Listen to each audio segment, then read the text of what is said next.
For the record,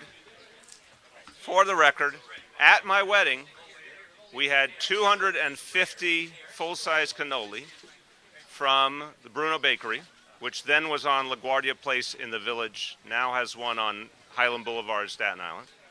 And we had a giant cannoli, which was like 2 feet, from what was then Manganaro's Groceria on 9th Avenue in Manhattan.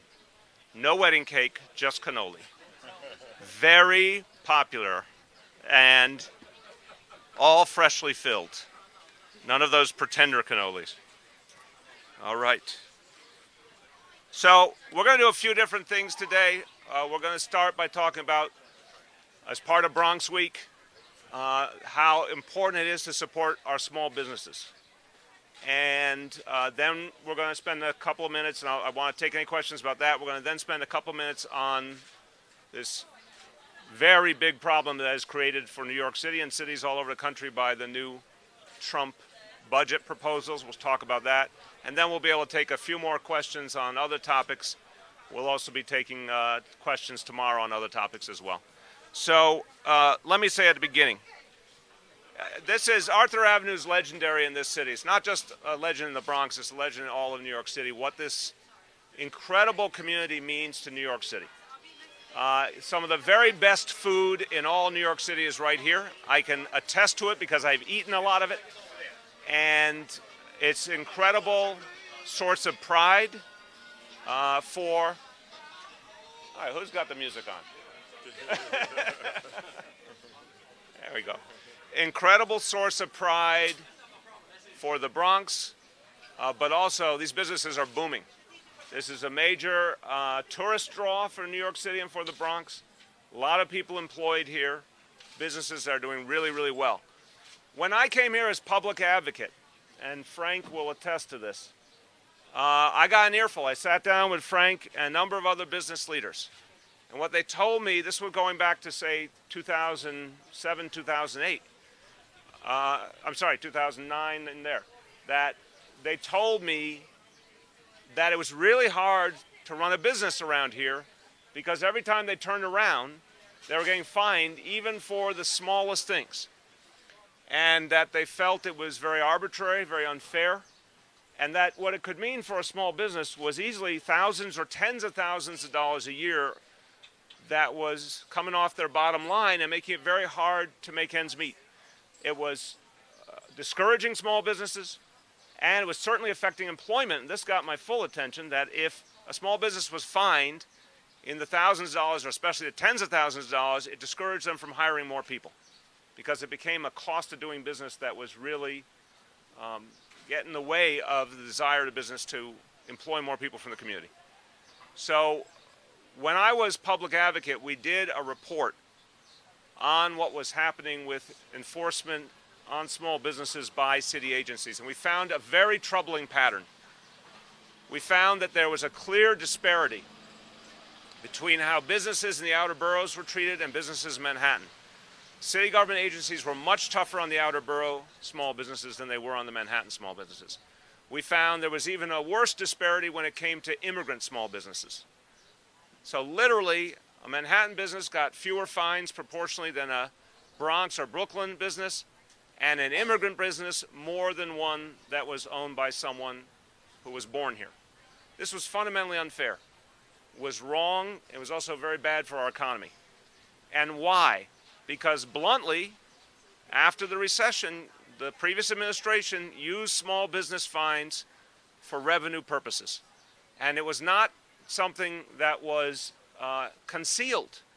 You could see it in the budget proposals. Each year, the budgets, when I was public advocate, we watched year after year, the city budget, the lines for revenue from the sanitation department, health department, consumer affairs, they kept projecting more revenue with each passing budget. The message was clear to the enforcement agents. Their job was to go get more revenue whether there were problems or not. And they had to go produce revenue and give fines regardless of whether the problem was particularly real or not, or serious or not, or even whether it was a problem that could be fixed or not. The message being sent to the people who work for our city agency was bring back the bucks. go give the fines and bring back money. That was absolutely unfair to small businesses. So we endeavored to do something very different in this administration.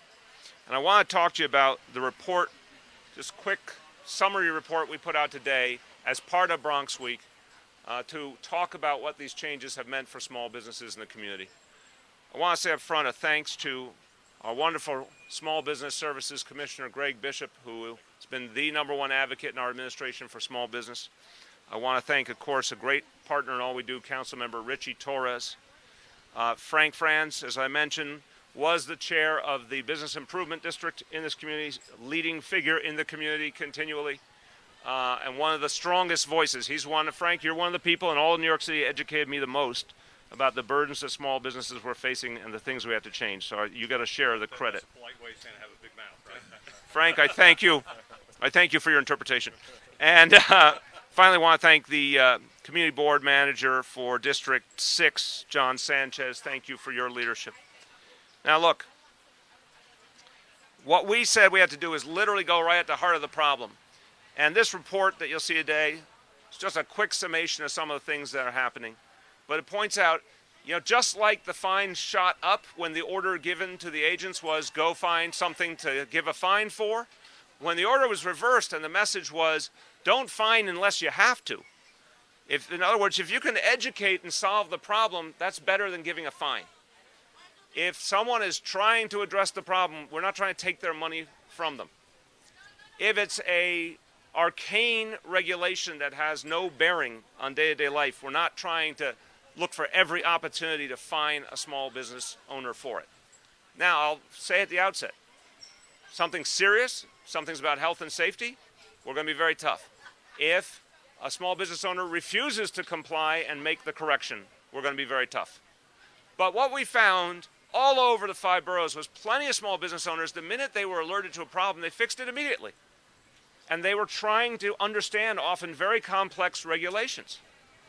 And it wasn't fair to them. I said back then, I'll say it again now, it was fine first, ask questions later. That was the city policy. We want it to be the other way around. We want it to be only issue a fine when there's a reason to issue a fine. What has happened during this administration, and it's part of the Small Business Progress Report, 40% reduction on fines on small businesses, a 40% reduction over the last 3 years, which is more than $6 million in savings for small businesses. So that's right back in the pockets of small businesses. Also, so important, we want to get opportunity for small businesses, including the huge number of businesses in the city that are minority and women-owned businesses. We obviously are increasing our commitment to city contracting with minority and women-owned businesses. So we've nearly doubled the percent of contract dollars for the MWBEs. It's now 14.3% of the contract dollars in the last fiscal year. Specifically in the Bronx, we have focused on MWBs. So many minority and women-owned businesses in this borough looking for an opportunity to grow. There's been a 27% increase in the number of businesses that are formally certified as MWBs by the city in this borough. So very fast work has been done by Greg and his team to certify more businesses over the last 2 years, a 27% increase. That's going to get them more opportunity, more dollars in their pocket. More opportunity then means they will hire more people from the community. And finally, there's obviously always new businesses opening. There's a huge demand, a huge need, and a lot of people who want to become entrepreneurs. It used to be, particularly if you're opening a restaurant, which is what so many families want to do, it took an extraordinary amount of time in the city.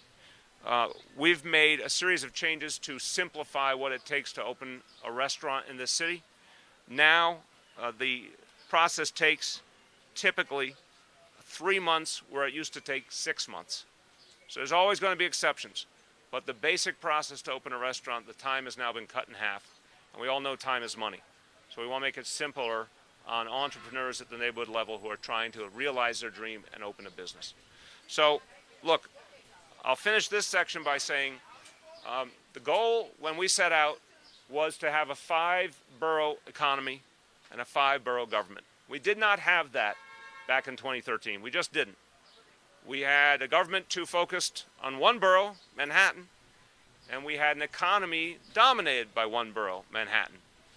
Now we have a government that is made up of people from all boroughs. I'm proud to say I'm a Brooklynite. Greg's a Brooklynite. We have an outer borough perspective because we know that's where the vast majority of people live and the vast majority of the businesses are. We see economic growth happening as much or more in the Bronx, in Brooklyn, in Queens, and Staten Island, even compared to Manhattan. And that's the vision we wanted, because that also means more opportunity and more inclusion for everybody.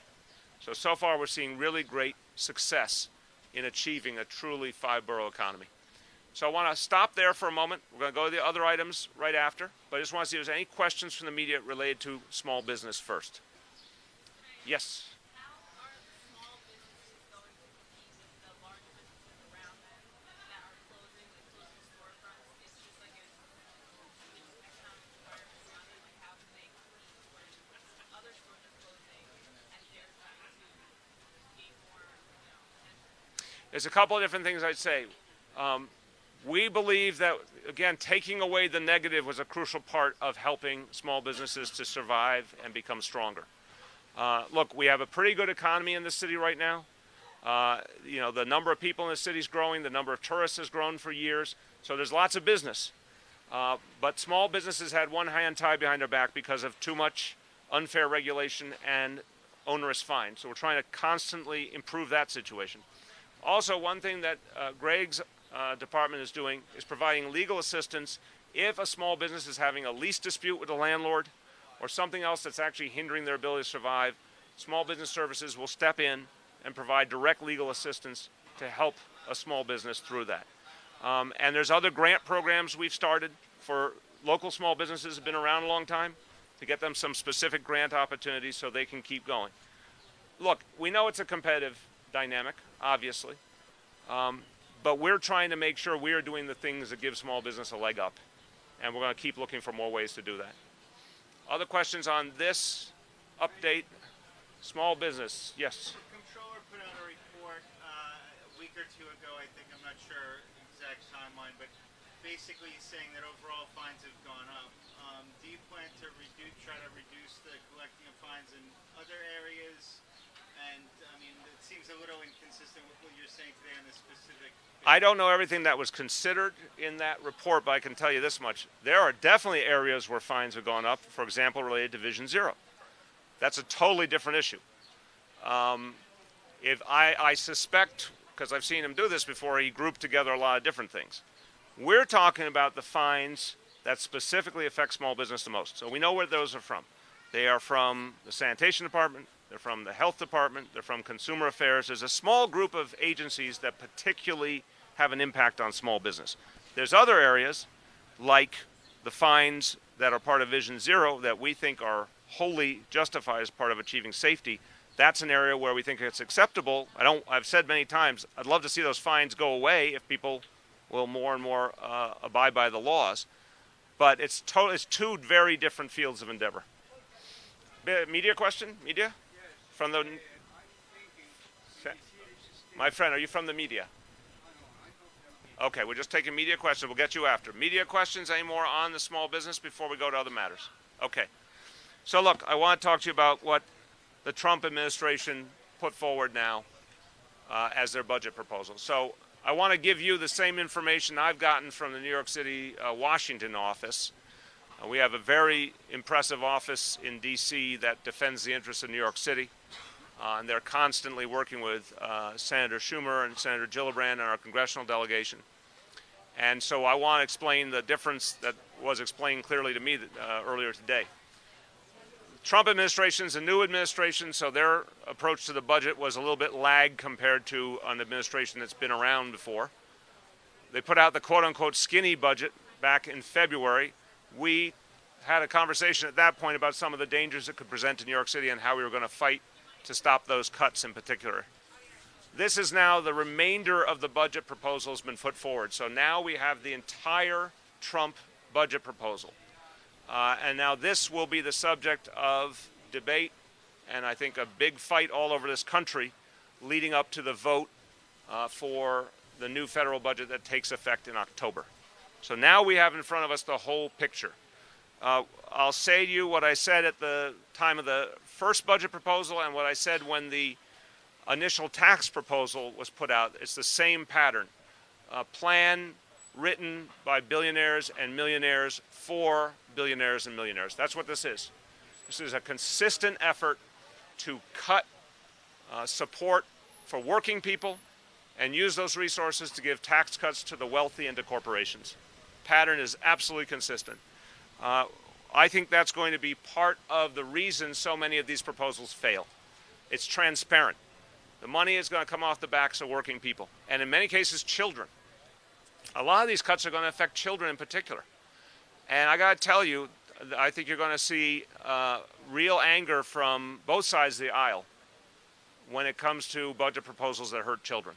Most notably, the Trump budget proposal would take away $600 billion in Medicaid funding nationally, $600 billion nationally from Medicaid. And one of the worst parts of that would be a major cut to the Children's Health Insurance Program. Our projection for New York City is that 125,000 kids in New York City would either lose their health insurance or have their coverage cut back severely. Think about that for a moment. 125,000 children who will be less healthy because of Trump's budget. It is not an overstatement to say that some children will die because of this. I want to be very clear. Children who don't have health insurance, who can't get the care they need, we're going to lose some of those children if this happens. And that's going to be unacceptable, not only to New Yorkers, but to people all over the country. And I have to tell you, I'm a Democrat, but I can guarantee you a lot of Republicans are going to be disgusted by a cut to the Children's Health Insurance Program and will fight against it too. So that's, to me, one of the worst elements of the Trump budget plan. Also, a major cut to food stamps nationally, $193 billion. This is money for food for families that don't have enough food. It's as simple as that. $193 billion will be taken away. The facts about New York City, we have 1.7 million New Yorkers who rely on food stamps. About 500,000 of them are children. So again, this is why I think President Trump is going to find himself in a lot of trouble. 500,000 kids in his hometown will have less food to eat because of this proposal. And this is one also where I believe you will see Republicans step forward and say that this is an unacceptable cut. The next point, we've got a cut for New York City specifically on public housing of approximately $300 million in capital funding. Everyone who's been watching the situation in public housing knows how tough the situation is right now. We have buildings housing 400,000 New Yorkers. Our estimate is about $18 billion in repairs needed for those buildings. In the budget we're working on with the City Council, we've dedicated $1.3 billion of city funds. But look, this used to be a federal responsibility. We're already putting $1.3 billion of city funds in to try to stop so much of the degradation of the buildings in the housing authority. This proposed cut would take away $300 million from our current efforts. What would it be taken away from? Safety and security measures for our buildings, doors that lock, cameras that protect residents, roofs that are leaking that we were planning to repair. We will now be losing money that we would use to stop those leaking roofs. So there's a huge impact. This is another one we're going to fight, and in cities, big and small around the country, there will be people joining us to fight this cut. And again, a lot of those cities are represented by Republican senators or Republican Congress members. Finally, the cut to Homeland Security. The national cut is $767 million. Now again, I don't understand how the Trump administration says they're trying to protect America and then they want to cut $767 million from Homeland Security. These cuts will take away from counter-terror efforts, from port security, and from transit security. This is something we've talked about previously. The impact on New York City projected to be $190 million, specific cuts for New York City, and it would hurt our training of our counterterrorism officers and the technology they are provided. A lot of the money that we use to provide training and upgrade technology comes from the federal funds. We now would not have that money if these cuts go through. I think everyone here assembled can agree there's one area where you will have sharp bipartisan opposition to the Trump budget. It will be in the area of Homeland Security. There'll be plenty of Republicans who stand side by side with Democrats to turn back these cuts. Now, what we learned in the vote taken a few weeks back on the continuing resolution in the omnibus, that vote was very telling. Even though there are Republican majorities in both houses, very few cuts went through on that vote. Some actual additional spending was added because the appropriation process is controlled by the Congress and they don't see eye to eye with the president on many things. So once again, the action's going to be in the Congress from this point on. And we think a lot of these cuts are going to be unacceptable to members of the Congress in both parties. So I think it's quite clear a national fight is about to begin. I feel very good about the efforts of our senators and our members of Congress to defend our interests, but even more so, I believe we're going to have a lot of allies around the country who will find this budget proposal unacceptable. I want to take questions about that before we go to a few other topics. Questions on the Trump budget proposal?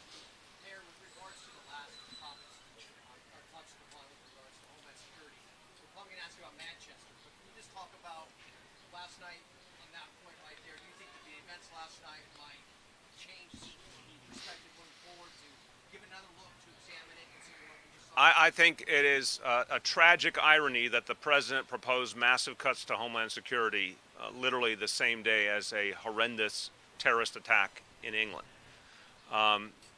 We understand what environment we're living in. And by the way, again, I met with General Kelly, the Homeland Security Secretary, last week.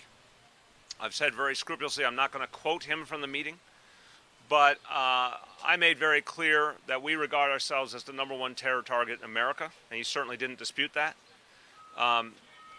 You know, what happened in Manchester is just a reminder of how vigilant we have to be and how much our defenses matter. In this city, we have very strong defenses. We need to keep them strong. And you can't just spend the money once and walk away. Technology is constantly changing. You've seen there's been attempts at cyber attacks. The city of New York's been able to repulse those because we constantly upgrade our technology. Our officers have been able to both fight crime and terror with constant improvements in technology. The training, we have to retrain our officers after every incident. You saw what happened in Berlin and in Nice with the trucks. We retrained a number of officers on how to respond to situations differently. We changed our protocol for major events like parades. You can't sit still in an environment where our enemies are changing their approaches all the time. So if New York City loses almost $200 million that's allowing us to fight terror, it's going to make us less safe. It's as simple as that. What is the mindsets of the officers on the front lines there who are being told essentially do more with less? It's not fair to our officers. Everyone knows that NYPD officers have to do two jobs at the same time: protect us from crime and protect us from terror. And they do a brilliant job. But also in the last years, they've had every assurance that there'd be additional training, additional technology, better gear in terms of the vests to protect them, the window and doors on the cars, the police cars being better protected. Our officers need to know that we're going to continually give them more so they can do their job better in terms of fighting terror. And we set up the whole Critical Response Command with the help of the City Council when we agreed to put 2,000 more officers on patrol. But that was based on consistent federal funding. And this would be the first time. But there's been a Republican Congress before, but to the credit of the Republican Congress, they never took away Homeland Security money from New York City. The first time we've seen that threatened is when a New Yorker, Donald Trump, became president. That makes no sense. Can you talk about what the proposed cuts at the CDC would mean for a city like New York, where we've had to deal with Ebola, Yeah. MERS, a lot of I appreciate the question. Although I can't give you the chapter and verse, I can give you what we've experienced. We rely heavily on the Centers for Disease Control to protect New Yorkers from global health threats. Look, the Ebola crisis was a prime example. There is no city that has the expertise of the CDC. For us to handle the Ebola crisis, we had to constantly get support and guidance from the CDC. And that was an ever-changing situation, as you remember. They needed to have the personnel and the resources to be up to date. And now we have Zika, which, although thank God we don't see transmission happening locally, we all know that's a real fear that could start to happen in different parts of this country. So, no, taking away CDC funding, again, it lowers our defenses.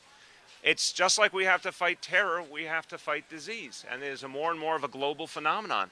And the CDC has been absolutely necessary. So you take away resources, more people are going to get sick, more people are going to die.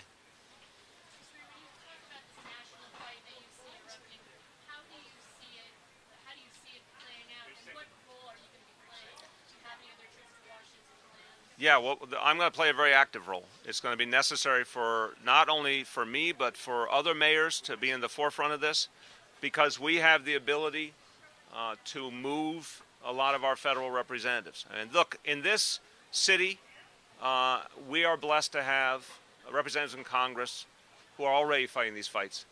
And even though Dan Donovan and I are in different parties, he has fully understood the dangers of some of these proposals, particularly on Homeland Security and previously on the health care proposal. And I give him credit for standing up and fighting. There's a lot of people like Dan Donovan in other states who have to be reached by their mayors and by other leaders, business leaders, faith leaders. That's the coalition we have to build. Absolutely will be bipartisan. And we've got now, 3 or 4 months to put this together and have an impact. So I'm going to do whatever it takes to defend New York City's interests, but I actually think we have to recognize, in terms of defending New York City, the votes that will matter in New York City are not here in New York City. Some of them are in New York State. We have a few Republican members of the Congress from this state we could move. But really, the swing votes are in Pennsylvania and New Jersey, in California. They're in a bunch of places where if those Congress members are moved, or the senators, and we could all, a lot of us here gathered could list them, Rob Portman and Susan Collins and Lisa Murkowski. There's a clear group of senators that will make all the difference here. If we're going to reach them, we have to reach them from the grassroots in their states, working with those mayors. So it's going to be a battle royale, I guarantee it.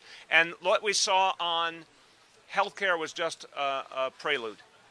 I think it surprised people to see Senator Cotton in Arkansas having very angry town hall meetings, or Utah. I mean, go around, think of the places where we saw those images. This is much, much more.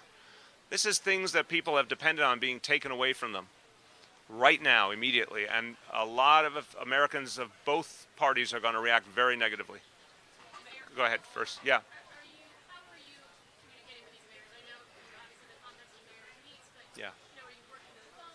Yep. Are you going to actually meet with them? How are you It's a variety. So, yeah, the Conference of Mayors has regular meetings and sometimes conference calls to organize. But that's only one piece of the equation. Our Washington office, working with City Hall, to identify mayors around the country who want to work hard on this issue. And we are literally determining targets of Congress members or senators that need to be reached. We did some of that work around the health care vote in the House, and a lot of mayors adamantly want to get involved. And it's striking, the Conference of Mayors, the opportunity you get to meet your colleagues and hear them. I've been very struck how many Republican mayors talked about how the health care proposal would hurt their cities. I know on this proposal, there'll be a huge number of Republican mayors who will step forward. There's no doubt in my mind this is something we haven't seen before. We've never seen an effort to take away so much from cities and towns all over the country. And mayors are not going to take it lying down. So sometimes it'll mean going to Washington, sometimes it'll mean conference calls, sometimes it'll mean our Washington office is working with mayors and their staffs, whatever it takes. But it's going to be a big investment of time and energy, but it's going to be worth it because you can hear the sheer magnitude of impact this could mean for New York City. We have to stop this from happening, and we have a chance to do it. Mayor, you're in the final weeks now of budget negotiations with the City Council. What, if anything, changes in those discussions based on what you're seeing being proposed by the Trump administration? And Grace, it doesn't change the basic game plan, which I've spoken to you guys about before. Look, nothing has happened yet, and this is crucial.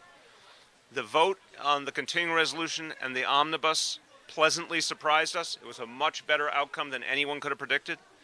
The vote on health care, even though I don't like the House bill one bit, the fact that it took so long for them to achieve it, and the fact that it's widely recognized the Senate will not accept the House bill as is important, and we know there's going to be a huge fight there. And the sheer extreme nature of the Trump proposal, I think, is going to hurt his chances, because I think it's going to rally so many constituencies to get involved to stop it. So we're still making our budget decisions based on the facts as we have them. But that being said, because this proposal is worse than it might have been, for sure, it certainly commends keeping our strong reserves in place. And I know the council's been very, very supportive on this point, in fact, pushing us often on this point, to have those reserves ready. But it does not change the basic strategy, because we think there's ample opportunity to fight the vast majority of these cuts. See if there's anything more on the budget. Anything more on the budget, the Trump budget? Okay, we'll take a few questions. Again, we're going to be back with you tomorrow as well. Take a few questions on other matters.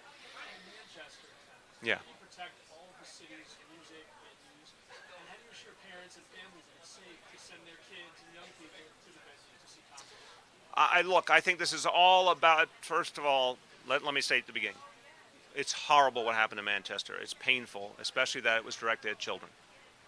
And my heart goes out to those families. I saw some of the interviews with the family members. It was just horrible, and any parent would feel this immediately, then, including family members who don't even know where their child is and if they're going to make it. So it's a horrible, disgusting situation. But let me talk about what we have that so few other cities have. We have 36,000 police officers. There's no city in America that even comes close to that. We have the best equipped, best trained police force anywhere. Again, with the help of the City Council, having the Critical Response Command in place, 500 plus officers, full-time anti-terror, highly armed, well-trained. This changes the entire environment. At the major venues, and you know this was a very, very important venue, we already had in place a number of measures to protect against this scenario. We will continue to refine our approach, but you'll see plenty of presence at the major venues. In terms of smaller venues, we still have such a big police force that we believe we can do a good job of keeping an eye on those venues and working with the security in each venue, which is something the NYPD does already extensively, making sure that each venue puts maximum security measures in place on its own. There's no perfect guarantee. I've never, nor has the police commissioner ever said there's a perfect guarantee. We believe our defenses are very, very strong, and we are already assessing this attack and determining different approaches we might want to take as a result of this attack. Are you putting more police officers at concert venues as a result of what happened? There already has been a strong presence at major venues, but where we need to beef that up, we will, or whether we need to deploy it, where we need to deploy it somewhat differently, we will. But I think it's safe to say, if you think about major venues, typically we have a very strong police presence there already. Every attack teaches us different tactical lessons. I'm not going to delineate them. I'm just going to say that. And that work is happening immediately. Willie.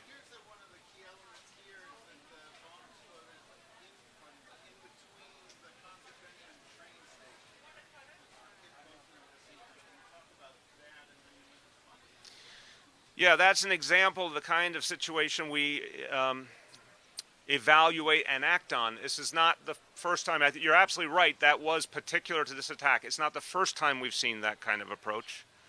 We saw that in France as well. But the point is, NYPD, I'll be careful to speak broadly because I want to reassure people without going into a lot of detail that I don't think would be appropriate. The reassurance I can give, since I spend a lot of time with NYPD understanding their tactical approach, is that every attack is evaluated thoroughly, including by NYPD detectives who go to the scene anywhere in the world. This has been a constant, and this was started under Mayor Bloomberg and Commissioner Kelly. I think it was a very smart move to have NYPD detectives stationed in key points in the world to go and evaluate attacks directly. So we've learned a lot from each attack, and we've changed our approach after each attack. Literally, almost every time there is something to learn and to make an adjustment on. So we're keenly aware that the attackers sometimes focus not inside but outside, and we make our tactical plans accordingly. Yes?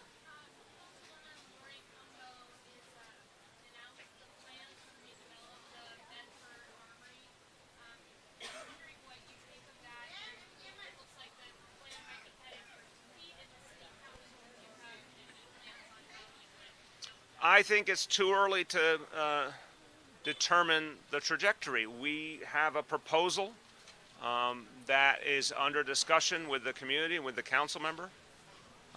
We're always looking to improve upon it. We're listening to the concerns of the council member. You know, I know there's real concern at the community level. It's the same kind of things I care about. We want maximum affordability. We want to respond to community needs. But I would say this ball game ain't over.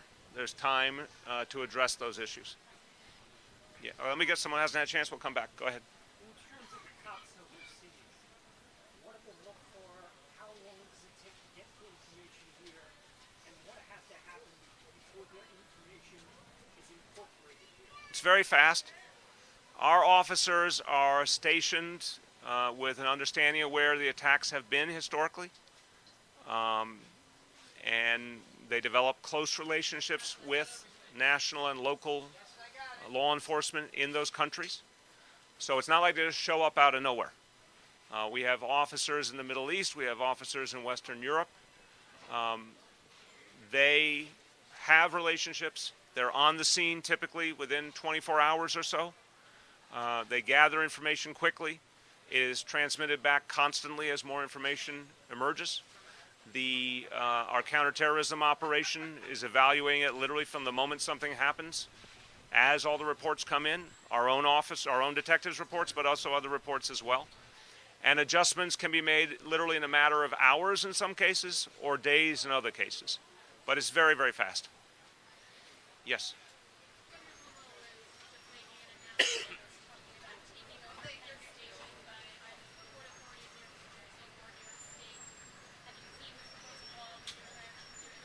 No, I haven't seen the proposal. I think the central question is what's going to fix the problem and where's there going to be real responsibility.